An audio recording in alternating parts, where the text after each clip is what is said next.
लगातार इस बात को लेकर गुस्सा बढ़ता जा रहा है कि लगातार अमेरिका इजराइल का साथ देता हुआ नजर आ रहा है, ब्रिटेन इजराइल का साथ देता हुआ नजर आ रहा है, फ्रांस और तमाम पश्चिमी देश लगातार इजराइल को बम, गोला बारूद, मिसाइल, ये तमाम चीजें सप्लाई कर रहे हैं जिनका इस्तेमाल लगातार इजराइल फिलिस्तीन के अंदर कर रहा है। लेकिन कई ऐसे मुस्लिम देश हैं जो अब भी चुप्पी साध कर बैठे हुए हैं। उनकी हिम्मत नहीं हो पाई कि गोला बारूद छोड़िए, मिसाइल छोड़िए, जुबानी खर्च से आगे बढ़ पाए।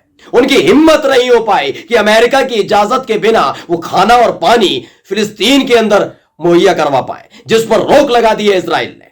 ये ऐसे लोग हैं, ऐसे मुस्लिम परस्त लोग हैं, लेकिन उसके बावजूद आज मैं आपको जो तस्वीर दिखाऊंगा वो तस्वीर आपको जाकर अपने अपने मुस्लिम परस्त देशों में रहने वाले लोगों को, अपने सांसदों को दिखाना चाहिए, अपनी सरकार को दिखाना चाहिए कि जिस देश ने दिल खोलकर इजराइल की मदद की है, उसी देश के चुने हुए सांसद किस तरह से अपनी ही सरकारों को कोस रहे हैं। वहीं के अपने नागरिक किस तरह से अपनी अपनी सरकारों को कोस रहे हैं कि वो एक ऐसे नरसंहारक और हैवान के साथ खड़े हुए हैं, उसका सपोर्ट कर रहे हैं जो एक मुस्लिम देश को लीलता जा रहा है। आज आपको तस्वीर दिखाऊंगा कि कैसे न सिर्फ अब अलग अलग देशों में प्रदर्शन चल रहे हैं, बल्कि यहूदियों ने भी फिलिस्तीनियों का साथ देना शुरू कर दिया है। उन्होंने साफ तौर पर मान लिया है कि जो कुछ फिलिस्तीन के अंदर हो रहा है वो नरसंहार से कम नहीं है। नमस्कार, मैं हूं प्रज्वल गौतम और आप देख रहे हैं द घंटा। अपनी वीडियो की शुरुआत करूं, तमाम तस्वीरों को आप तक पहुंचाऊं, लेकिन उससे पहले एक निवेदन, एक प्रार्थना, एक रिक्वेस्ट करना चाहता हूं। जो आप स्क्रीन पर एक अकाउंट नंबर देख रहे हैं, इस अकाउंट में कृपया कर जितनी ज्यादा से ज्यादा हो सके हमारी मदद कीजिएगा। वो इसलिए है क्योंकि जैसे ही फिलिस्तीन और हमास का नाम सुनते हैं, यानी यूट्यूब पर जाता है ये नाम, आपके समर्थन में जैसे ही आवाज उठाते हैं, वैसे ही आपका समर्थन और प्यार तो हमको मिलता है। हम कमेंट के माध्यम से उसे पढ़ते भी हैं, लेकिन उसके एवज में जो हमें पैसा यूट्यूब से मिलना चाहिए उस पर रोक लगा दी जाती है। इसलिए हमारा ये समर्थन आपके प्रति बना है, ऐसा ही प्यार लगातार मिलता रहे हमें, और इसके साथ साथ हमारी ताकत इसी तरह आगे बढ़ती रहे, हमारा यह हौसला यूं ही बना रहे। इसलिए आपसे बहुत छोटे सा निवेदन, छोटी सी रिक्वेस्ट है कि दिए गए स्क्रीन पर जितनी मदद हो सके उतनी मदद कीजिएगा। और इसी के साथ मैं आपको सबसे पहली तस्वीर दिखाने जा रहा हूं। इस गुस्से को समझिएगा। एक महिला सांसद ने कैसे जो बाइडन, जी हां, अमेरिका के राष्ट्रपति की धज्जियां उड़ाकर रख दी है, कहीं और नहीं, अमेरिका की संसद के अंदर। इस नाम को, इस चेहरे को, इस आवाज को सुनिएगा कि कैसे जो बाइडन की, उनकी ही पार्टी की सांसद, उन्हीं की संसद के लोगों ने कैसे उनकी खटिया खड़ी की है। सुनिए पहले। Nobody condemned him on that side of the aisle. What is true here is that every single one of them has not acknowledged the fact that Palestinians are dying in the tens of thousands. दरअसल नरगिस बानो नाम की एक Twitter user है, उन्होंने tweet किया है। Fox का ये पूरा वीडियो था। इनका नाम है इल्हान उमर। ये अमेरिकी सांसद हैं, संसद के अंदर बोल रही थी। मैं फिर से कह रहा हूं, इस वीडियो को मैं चला के दिखा रहा हूं आपको, स्क्रीन पर आप देखते चलिएगा। इस पूरे वीडियो को आप देखिए कि जैसा उनका गुस्सा देखने को मिल रहा था, पीछे कुछ महिला सांसद और बैठी हुई थी। उनके चेहरे के एक्सप्रेशन देखिएगा, उनके हाव भाव देखिएगा। वो भी पूरी तरह से इल्हान के साथ, यानी इल्हान उमर जो सांसद है वहां की, उनके साथ पूरी तरह से सहमत नजर आ रही है। उनका भी मानना है कि जो बाइडन ने निकम्मे लोगों का साथ दिया है। उनका मानना है कि अमेरिका एक इजरायली जो नरसंहारा के हैवान है उसके साथ खड़ा हुआ है, और यही गुस्सा इसलिए फूटा है। नरगिस बानो जो ट्विटर यूजर हैं जिन्होंने इसे ट्वीट किया है, उन्होंने लिखा भी है कि इल्हान उमर ने इजराइल का समर्थन करने वालों को दिखाया आईना।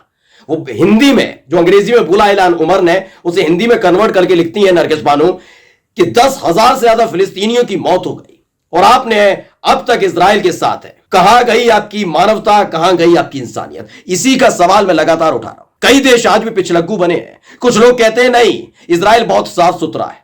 कई देशों के जो राष्ट्र प्रमुख हैं उनके साथ बेंजामिन नेतन्याहू के गलबहियां वाले संबंध होंगे, इसलिए वो लगातार इजराइल का साथ दे रहे हैं। लेकिन वो मनी मन जानते हैं कि अगर यही स्थिति उनके सामने बनने लग जाए तो वो फिलिस्तीन जैसे देशों का साथ देते नजर आएंगे। वो बात अलग है, वो कहीं ना कहीं उस राष्ट्रीय अध्यक्ष से जुड़े हुए हैं, इसलिए वो कहते हैं नहीं नहीं, जो इजराइल कर रहा है ठीक है। लेकिन गुस्सा पश्चिमी देशों में फूटने लगा है। अलग अलग देशों की संसद में अपनी अपनी सरकारों को ऐसे कोसा जा रहा है।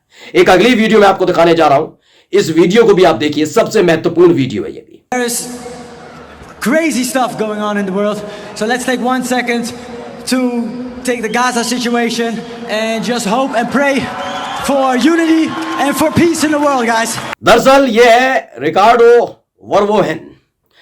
वर्वोहेन जो है वो एक मुक्केबाज है, किक बॉक्सर है। इनका एक प्रोग्राम चल रहा था, प्रतियोगिता हुई, उसके बाद बताया जाता है कि नंबर 1 हैवीवेट किक बॉक्सर है। इनका नाम रिकार्डो वर्वोहेन है। इन्होंने जो प्रतियोगिता में यानी कंपटीशन में हिस्सा लिया था, उसके बाद इन्होंने एक अपील की, जबकि लोग बधाई दे रहे थे, बता रहे थे कि कैसे उन्होंने जीत दर्ज की, तमाम चीज शुक्रिया अदा करने के साथ साथ इन्होंने एक बात कही है। उस बात को आपने अंग्रेजी में सुन लिया है, लेकिन उस बात को मैं आपको हिंदी में भी बताऊंगा। दरअसल इसे भी नरगिस बानो ने ट्वीट किया और लिखा कि दुनिया के नंबर 1 हैवीवेट किक बॉक्सर रिकार्डो वर्वोहेन ने जीतने के बाद कहा कि हम गाजा में यह सब देखकर शर्मिंदा है। हमें गाजा के लोगों के लिए दुआ करनी चाहिए और हम शांति बनाए रखने की अपील करते हैं। सोचिए इनका क्या लेना देना। फिलिस्तीन इतना बड़ा देश तो इन्होंने छोड़ा नहीं इजराइल ने कि वहां पर कोई ओलंपिक की खेल होते हो, वहां पर बॉक्सिंग चैंपियनशिप होती हो, उनकी कोई अपनी एक टीम हो जिनके पास खाने पीने तक का वादे कर रखे हो। शरणार्थी के तौर पर आए और उनकी जमीन को लीलते चले गए। ना उनके पास सेना है, ना बम है, ना गोला है, ना बारूद है।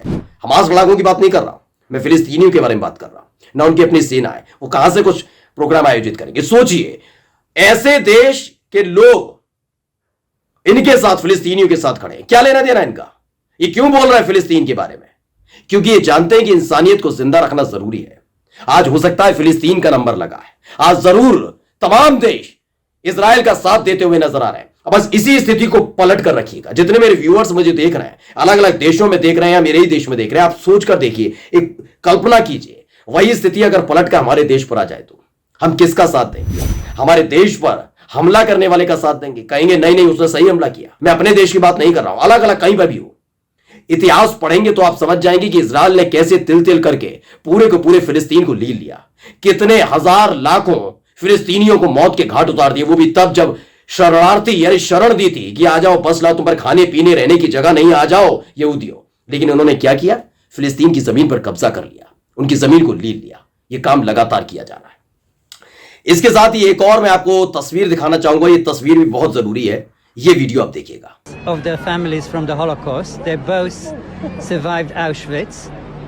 I'm not going to support genocide, am I? I'm here with the Palestinians and we are here with Palestine. दरअसल इसमें एक बुजुर्ग जो आपको देख रहे हैं, ये ब्रिटेन के हैं। मतलब ये तस्वीर जो बताई गई, वीडियो जो बताई गई, वो ब्रिटेन की बताई गई है। इनका कहना है कि मैं यहूदी हूं, यानी इजरायली नागरिक हैं। इजराइल के कौन है सब? यहूदी। इनका कहना है हूं तो मैं यहूदी, लेकिन साफ तौर पर इस अगर संघर्ष की आप मुझसे बात करेंगे तो मैं अपने देश के साथ नहीं खड़ा, मैं यहूदियों के साथ नहीं खड़ा, मैं इजराइल के साथ नहीं खड़ा। मैं कहता हूं कि बेंजामिन नेतन्याहू और इजरायली जो सैनिक वहां कर रहे हैं वो नरसंहार से कम नहीं है। इन्होंने साफ तौर पर दावा किया है बुजुर्ग नागरिक ने कि ये है यहूदी, लेकिन फिलिस्तीन के समर्थन में खड़े हुए हैं क्योंकि इनके अंदर की इंसानियत बाकी है। ये सदफ आफरीन नाम की एक ट्विटर यूजर है, उन्होंने लिखा कि मैं यहूदी हूं और इजरायली नागरिक हूं, मेरा परिवार हॉलोकॉस्ट सर्वाइवर है, मैं नरसंहार का समर्थन नहीं करता, मैं फिलिस्तीन के साथ हूं। ब्रिटिश सरकार नरसंहार का समर्थन कर रही है, बीबीसी और अन्य मीडिया संस्थान नरसंहार का समर्थन कर रहे हैं। बाकी जो आप वीडियो में है उन्होंने लिखा है कि जो सच्चे यहूदी हैं वो जानते हैं कि फिलिस्तीन के लोगों ने तब उनको रहने के लिए अपनी जमीन और अपना घर दिया था जब सारी दुनिया ने यहूदियों का बॉयकॉट कर दिया था। सोचिए ऐसे यहूदियों को, अब मैं यहूदियों के बारे में स्पेशली नहीं कहूंगा, लेकिन मैं स्पष्ट तौर पर जरूर जानना चाहूंगा, जो इजराइल के लोग हैं वो जानते हैं इस बात को कि उनके इतिहास को बचाने का काम अगर किसी ने किया तो फिलिस्तीन के नागरिकों ने किया था। वो बात अलग है कि उनको जमीन चाहिए थी, उनकी सरकार को और जमीन चाहिए थी, ताकत चाहिए थी, तो इसका इस्तेमाल करते हुए फिलिस्तीन को खत्म कर दिया। नमस्कार।